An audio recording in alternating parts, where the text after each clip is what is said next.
وينك واحد يحب له واحد يغثه.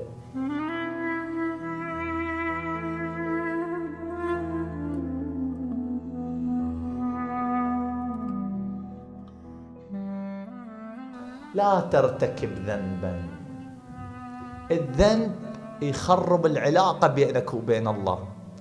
وينك واحد يحب له واحد يغثه. وينك واحد الآن أنت تحب أهلك، ما تسوي شيء يدخل الحزن على قلوبهم، ما تسوي. ليش؟ تقول عيب منهم بعدهم. وينك واحد يحب واحد يدخل الحزن على قلبه، ما يصير. وينك واحد يحب الله ويعصيه؟ اللي يحب ما يعصي.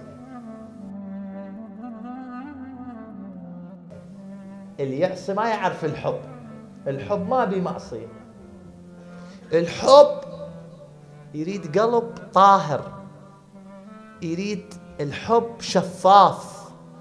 انت من تريد الله يراد لك ابتعاد كامل عن المعصية.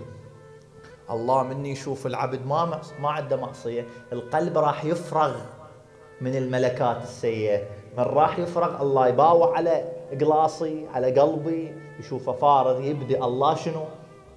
يمليه فرغ. الله يرحم واحد يقول نظف طاستك الله يعبي لك.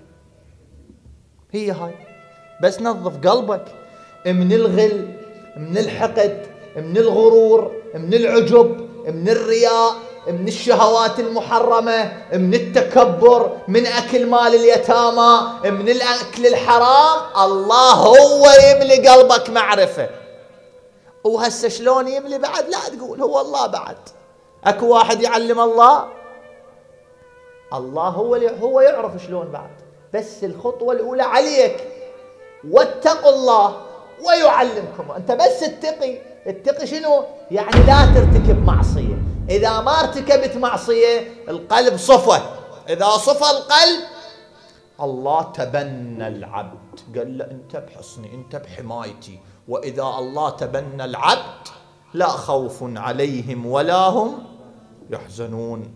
شوف الله هو يقوم يتبنى العبد، هو يعلمه، هو يربيه. مو النبي يقول أدبني منو؟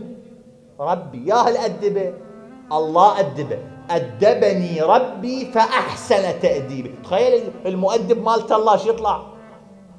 اللي الله يعلمه، اللي الله يدير أمره شو يطلع؟ ما بباله فلان يصعده وذاك ينزله وهذا يقربه وذاك يطلعه. هذول رايحين